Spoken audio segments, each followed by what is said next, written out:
आज हम पुष्प की अभिलाषा इस कविता को पढ़ेंगे। इस कविता के कवि हैं माखनलाल चतुर्वेदी जी। तो इस कविता में उन्होंने फूल की क्या इच्छा है, फूल क्या चाहता है, इसके बारे में बताया है। तो कविता इस प्रकार है। चाह नहीं मैं सुरबाला के, चाह नहीं मैं सुरबाला के गहनों में गूंधा जाऊं। चाह नहीं मैं सुरबाला के गहनों में गूंथा जाऊं। चाह नहीं प्रेमी माला में, चाह नहीं प्रेमी माला में बिंद प्यारी को ललचाऊं। चाह नहीं सम्राटों के शव, चाह नहीं सम्राटों के शव पर हे हरि डाला जाऊं। चाह नहीं देवों के सिर पर, चाह नहीं देवों के सिर पर चढ़ू भाग्य पर इठलाऊं। मुझे तोड़ लेना वनमाली, मुझे तोड़ लेना वनमाली, उस पथ पर देना तुम फेंक। मातृभूमि पर शीश चढ़ाने जिस पर जावे वीर अनेक। मातृभूमि पर शीश चढ़ाने जिस पर जावे वीर अनेक। कविता एक बार फिर से देखेंगे। चाह नहीं मैं सुरबाला के गहनों में गूंधा जाऊं।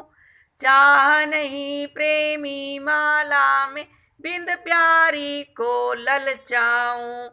चाह नहीं सम्राटों के शव पर हे हरि डाला जाऊं। चाह नहीं देवों के सिर पर चढ़ूं भाग्य पर इठलाऊं। मुझे तोड़ लेना वनमाली, मुझे तोड़ लेना वनमाली, उस पथ पर देना तुम फेंक। मातृभूमि पर शीश चढ़ाने जिस पर जावे वीर अनेक। तो अभी हम इस कविता का भावार्थ देखेंगे, ठीक है। तो कविता का अर्थ ये है, कवि माखनलाल चतुर्वेदी जी फूल के माध्यम से ये कहना चाहते हैं कि मुझे चाह नहीं है कि मैं स्त्री के गहनों में गूंथा जाऊं। मुझे कोई भी इच्छा नहीं है कि मैं किसी भी स्त्री या महिला के बालों में सजूं, अर्थात या गजरा बनूं। मुझे कोई भी चाह नहीं है कि मैं किसी भी प्रेमी जोड़ों की माला बन उन्हें रिझाऊं। मुझे इसकी भी चाह नहीं है कि मैं किसी राजा महाराजाओं के शव पर चढ़ाया जाऊं।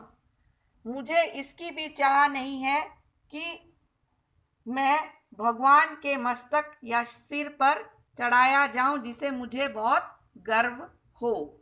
मैं सिर्फ इतना चाहता हूं कि हे वनमाली, तुम मुझे तोड़कर उस मार्ग पर फेंक देना जिस मार्ग पर से अपनी मातृभूमि की रक्षा करने के लिए, अर्थात अपने देश की रक्षा करने के लिए वीर भगत देशभक्त जाते हो, जो इस भूमि के लिए अपना शीश अर्पण करने जाते हो। तुम मुझे उस मार्ग पर, उस रास्ते पर फेंक देना। तो यह फूल की अभिलाषा थी।